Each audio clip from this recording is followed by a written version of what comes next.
Good afternoon, ladies and gentlemen. LP!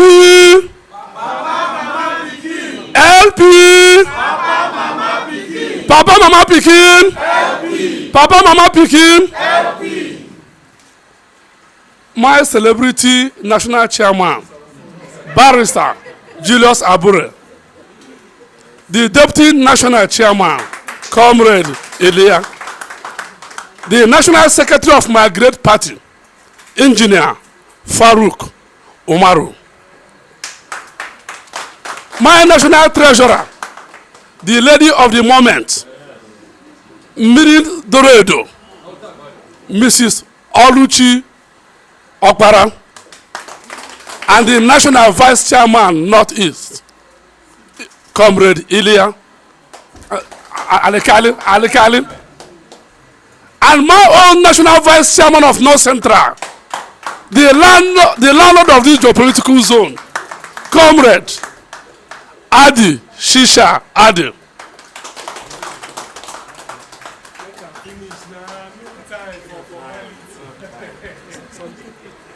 You are my guest now. LP! Papa Mama Pikin! LP! I greet you all.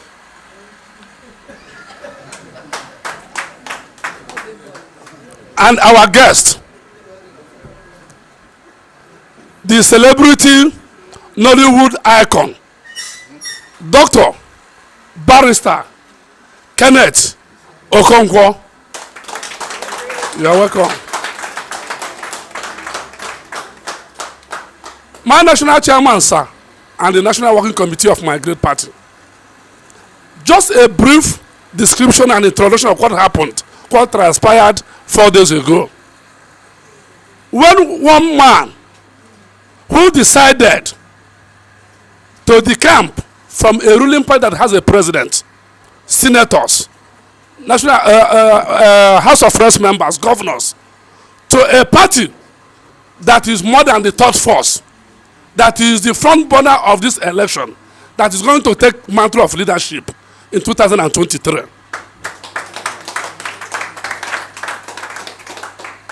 Actually, he's a resident of FCT, sir. He decamped officially from APC to Labour Party. Actually, it was supposed to be a national program, but we represented the nationals, and it is viral and it's trending. We decided after the whole exercise, we say that after the whole exercise, you must meet the first citizen of Labour Party in Nigeria, who is the national chairman, and his quality, strong Central Working Committee members. Because if a man is strong and his lieutenants are weak, he becomes weak. But thank God, in Labour Party, our ESCOs are quality. You are welcome, sir.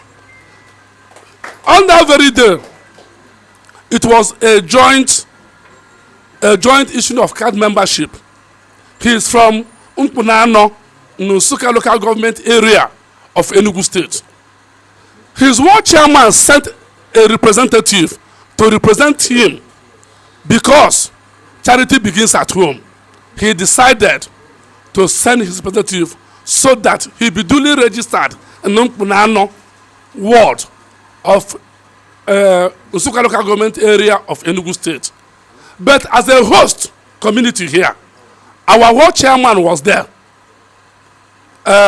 Joshua Madaki, for joint presentation of our membership card. Because our membership card has become gold, that one person cannot carry it. So he took the essence of two strong ward chairmen to present this card on behalf of our national chairman. Sir, it was peaceful, it was welcoming, it was alarming, it has gone viral, and it was trending, and people are commending.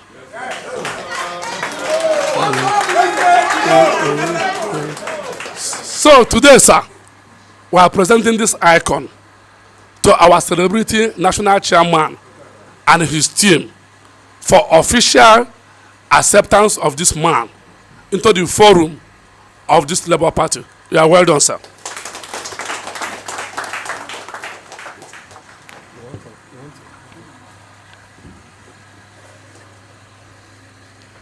The National Secretary, the Deputy National Chairman, Treasurer, Vice Chairman of the party, North Central and North West, and other National Working Committee here present. I feel highly honored and happy to officially welcome and accept one of our own to the Labour Party. Dr. Barrister Kenneth Okonkwo is a great man, a great icon. In Labour Party, we select those we accept to the party,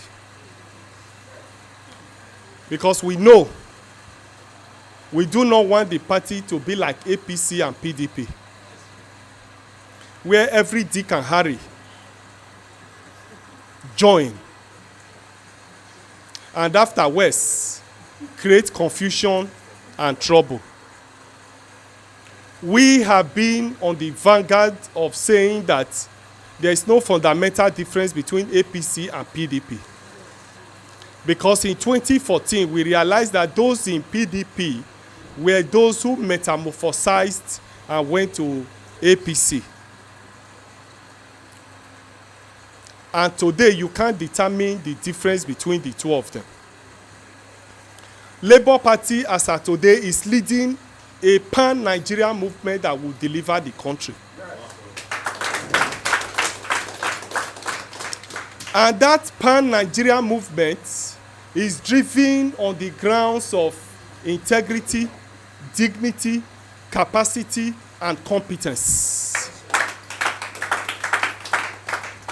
And this is the reason why we do not just accept any person into the party.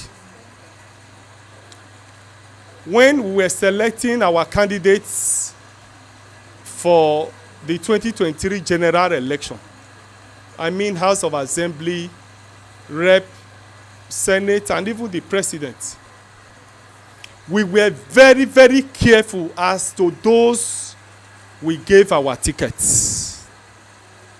If you examine and take a cursory look of those who are flying the party tickets, you realize that they are men of dignity, men of integrity, men of accountability, men of transparency, and men that have distinguished themselves in their various endeavors of life.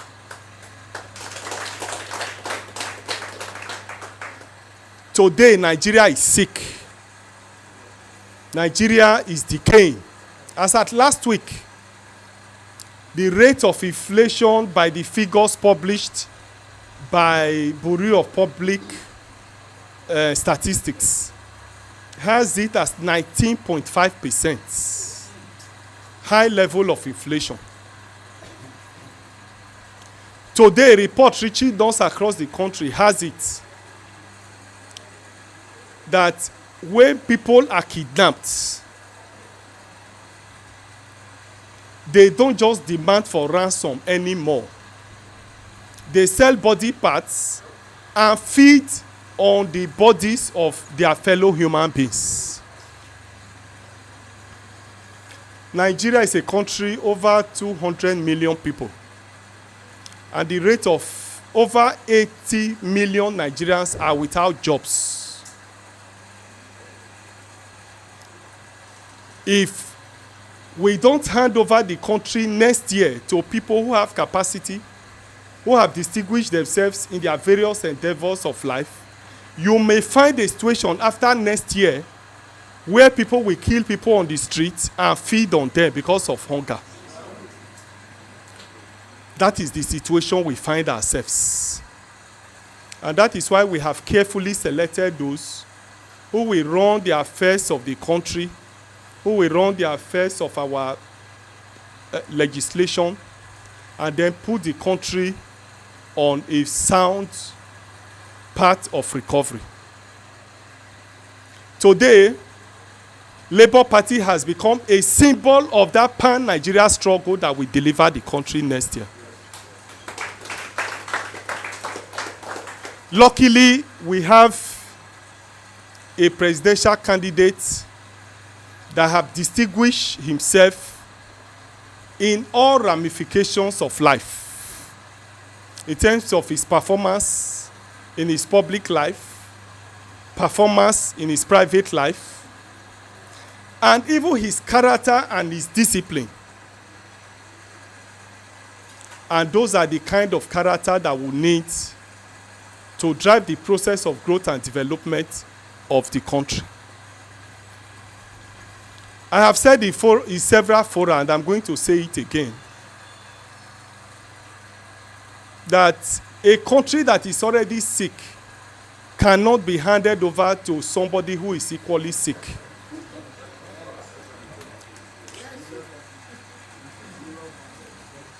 We need a younger, stronger person who will have the energy to be able to work day and night in order to salvage the country. And luckily, we have that presidential candidate in Labour Party.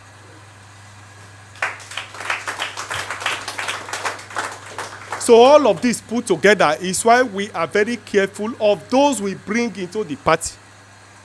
Because we are also aware that PDP and APC is already jittery about the party. And they are tempted to send moles to the party. And so we are very careful of those that we bring to the party. Because our struggle is based on integrity, dignity, performance, competence, and capacity. And I want to say that having carefully, having critically examined the personality of Barrister Kenneth Okonkwo, we found him worthy, credible,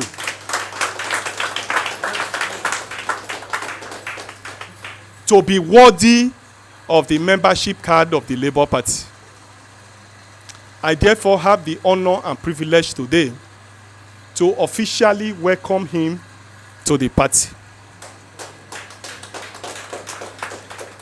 Joining the party will add value to the party. Because in all aspects of his life is value. Every aspect of his life is performance. There is nothing he has put his hand that has not come out positive. And so he's coming to join us today, no doubt, will bring positivity to the party. I'm therefore very happy and elated to welcome you to the party. On behalf of the National Working Committee, I want to reassure you that whether you have joined today or you joined before, the party is about equal opportunity and social justice. And therefore, I want to assure you of equal opportunity. What drives us in this party is your capacity to deliver. If he can deliver as national chairman, when convention comes next year, he will have the opportunity. We won't say whether he's just joining us or he joined yesterday or he's joining today. The point I'm making is that as he has joined us today, all the privileges that old members are entitled to, he is also entitled to it. On this note, I want to welcome you and assure you of our support and assure you of every good thing from Labour Party. Thank you and God bless you.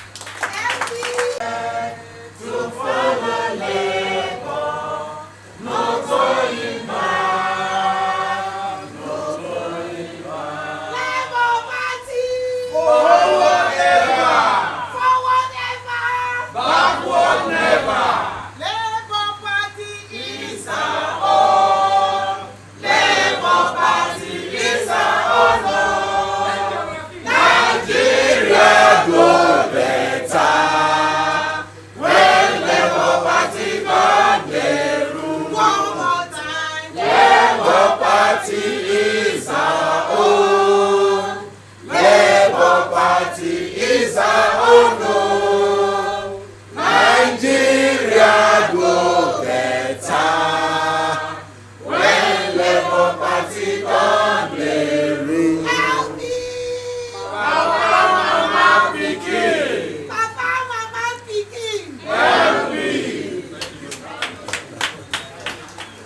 Well, when I shout my own LP, I will know how much I am welcomed by the thunderous applause I will get. LP! Oh, wonderful. You see why I'm happy when I declare that I am no longer living in bondage.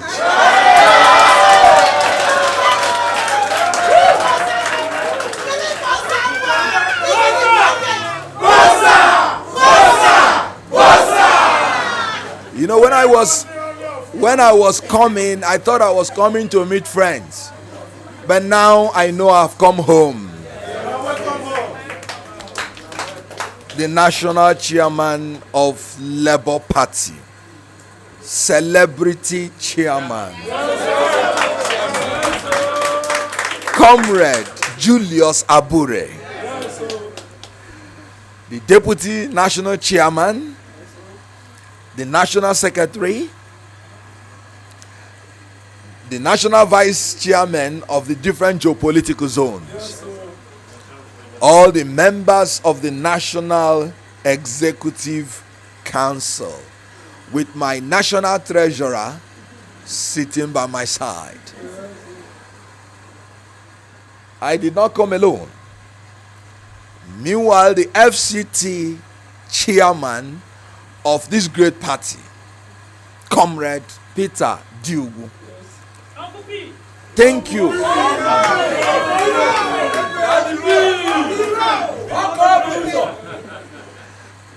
While I was coming to this place, I want to thank Dynamics ambassadors of P2B, represented by Reverend Alozie Obadiah. Immediately I declared that I was obicentric, and I'm still obicentric.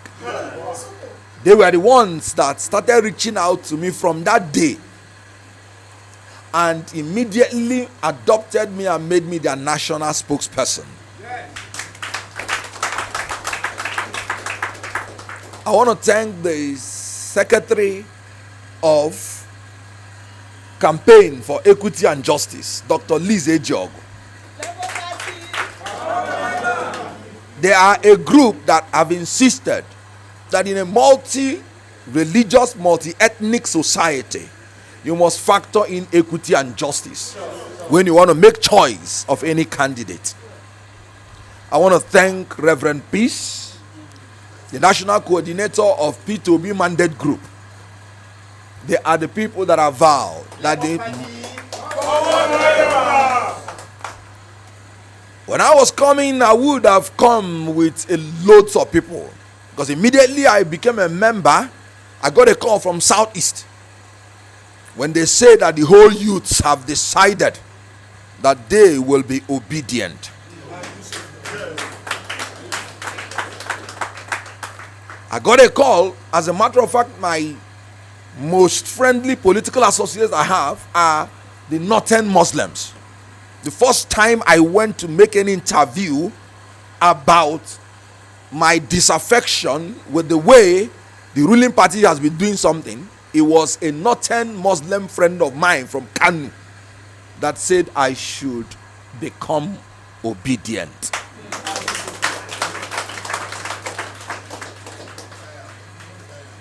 You do not know what you are going into, but let me tell you, this is the revolution we have been praying for.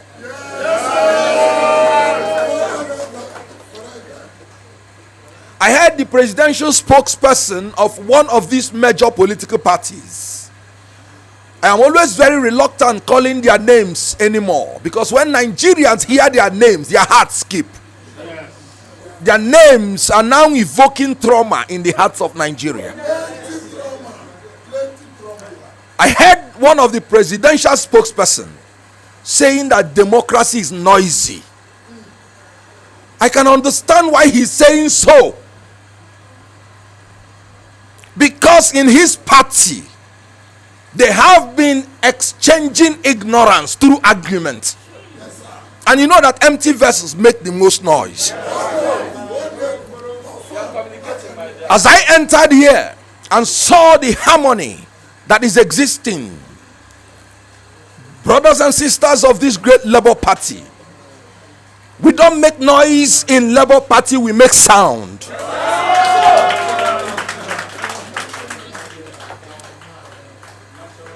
And the reason is because having sat down with the celebrity national chairman, I have discovered that in Labour Party, people sit down and exchange ideas through dialogue, through discussion. We do not argue. Argument is exchange of ignorance. Discussion is exchange of ideas. We make sound in Labour Party, we don't make noise. If their democracy is noisy, ours is sonorous. When the FCT chairman of Labour Party came to my office, they gave me a beautiful flag. He made one statement that touched me. He said, this flag we are giving you is a spiritual flag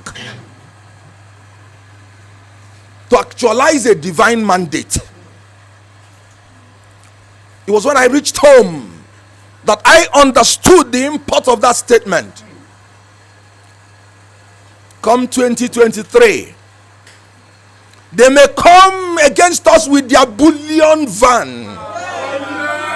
They may come against us with their evil structures, funded by their ill-gotten money. But we will come against them in the name of the Almighty God, whose people of Nigeria they have defiled. Haven't you heard that God is a Nigerian? Time has come when our God will arise and our enemies will be scattered. The present leaders of Nigeria have become enemies of God. They have defiled our girls. They have raped our girls. They have taken their innocence, allowing them to be kidnapped by terrorists. More than hundreds of these girls have been kidnapped since PDP regime. And the APC multiplied that failure by allowing multitude of girls to be kidnapped. They have killed our youths.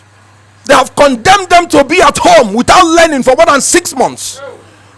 Meanwhile, as they are doing that, telling us that there is no money, one person is stealing more than 109 billion naira. One person. They have stolen our money. They have stolen our oil in the south. They have stolen our cattle in the north. A land that is meant to be flowing with milk and honey is now flowing with tears and blood. Enough is enough. I am not in Labour Party to jive. I am in Labour Party to make a difference.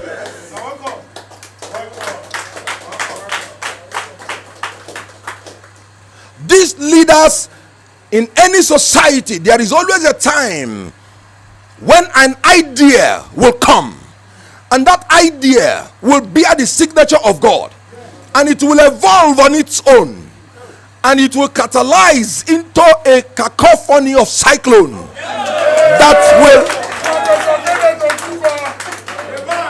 that will blow out anything that is standing in front of it.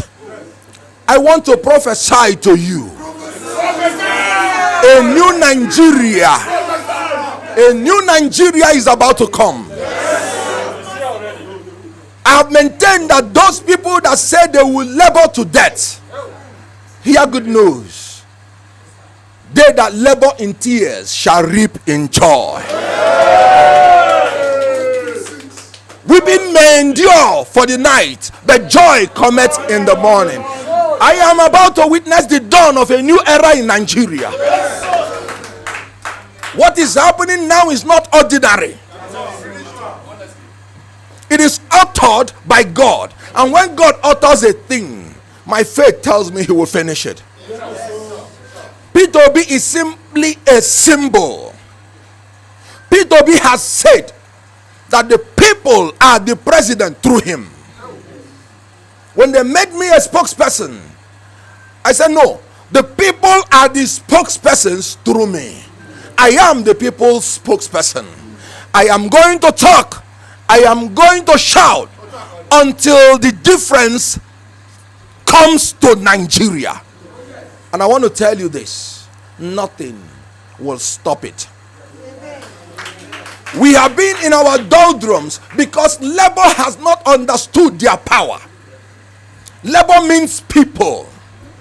Every of these major so-called political parties, if you look at their symbols are made of objects. Without human beings, no object can operate. Our logo is the people. My constitution as a lawyer tells me that sovereignty belongs to the people. Now the people will arise and Nigeria will witness a new dawn. This is the morning of a new era. May I begin to tell you, from henceforth, you will have obedience in everything that is done in Nigeria. When I was coming to this place, people have been thinking that I'm humble. But when I look at the humility of the great servant of Nigeria, Peter Obi, I began to think I have to be more humble. I told my driver, please wait a minute, I have to drive myself. If you want to carry anything for me, I'll say, sorry, I am obedient. Now, let me come into capacity, into the capability, into the character of this man called Peter Obi. His versatility is very, very commendable because he had the sagacity to accumulate multiple degrees for the sake of the people that he is about to lead. God has prepared him as a Moses, and now he's about to take us to the promised land. He has been trained in Nigeria, in Britain, in Switzerland, in America. He has visited all the developing countries, and when he gets there, there is one thing that strikes him. What is the development formula that transformed you from being a third world to a first world? We are about to witness a transformation from being a third world to the first world, from consumption to productivity, from corruption to character, from confusion to orderliness. We don't make noise in Labour Party, we make sound. We don't exchange argument, we exchange ideas. We don't argue with discourse. That is why they say it is peaceful, and that is why we are here peacefully staying together. I want to thank all of you for this warm welcome. I want to thank all of you for being a part of this revolution. History will be kind to you, because this is the first time somebody will be following a political party and nobody is saying you're doing it because you're paid money. Don't you know that that is the revolution? Abroad, they think that a Nigerian man cannot do anything except he collects bribe. Now today, Nigerians rising up to follow a man that the whole world knows did not give them money has rewritten that history. From a nation that has been derogated at, from a nation that the whole world has been looking down on us, we are about to be transformed to a nation that people will respect us. So I want to say that I am not just obicentric, I am now obediently obicentric.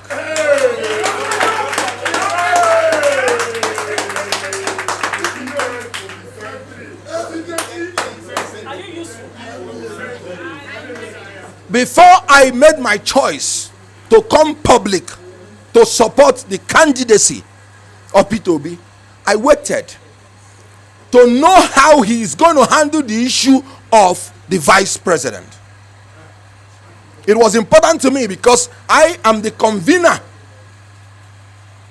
of the campaign for equity, justice, and fairness in Nigeria. And I said, the first task which a president presidential candidate, the first official task that he embarks on is that of choosing a vice president. And I said I was going to test these three candidates before I make my final decision. What happened? In PDP, a candidate voluntarily set up a committee, which he was not supposed to do by the constitution.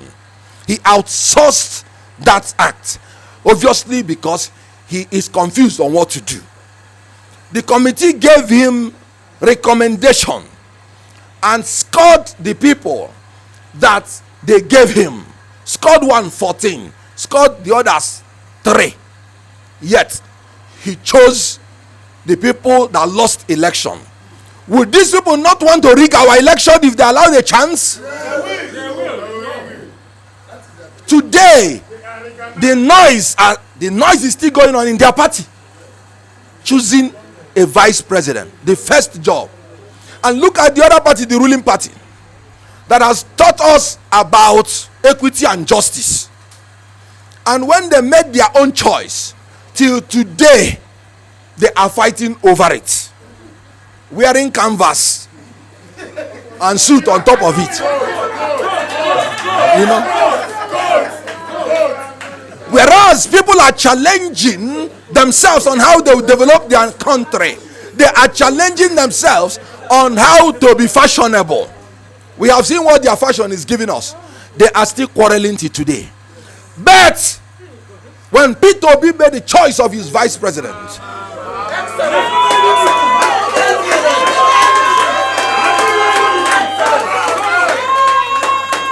he made a choice of a cerebral man who comes from a region hitherto thought to be disadvantaged educationally, but who himself is so educated that he is building universities. Are you not seeing the transformation of the northern region already? Yes. He made a choice of a man with youthful energy like himself. Are you not seeing generational change? He made a choice. He made a choice of a man who would balance the ticket, because the constitution made it clear, when you want to form any association, it must cut across ethnic, linguistic, and religious barriers. It is only Labour Party that has cut across these barriers and fulfilled the constitution. When the Celebrity National Chairman was saying something, he was talking about happiness, joy amongst you. He's a lawyer. He did not know that he has just stated the economic objective of any government in power by the constitution. The constitution made it clear that the state shall manage the national economy in such a manner as to secure the maximum welfare, happiness of the people on the basis of social justice. And he made one statement. Look at it. Equality of status and opportunity. That is the constitution. None of these evil major political parties have done that. Thank you,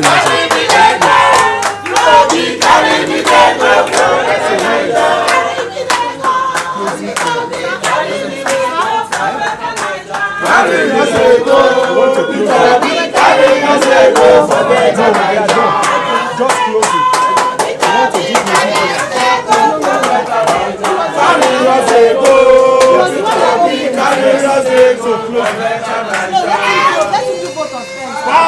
Mama pikin.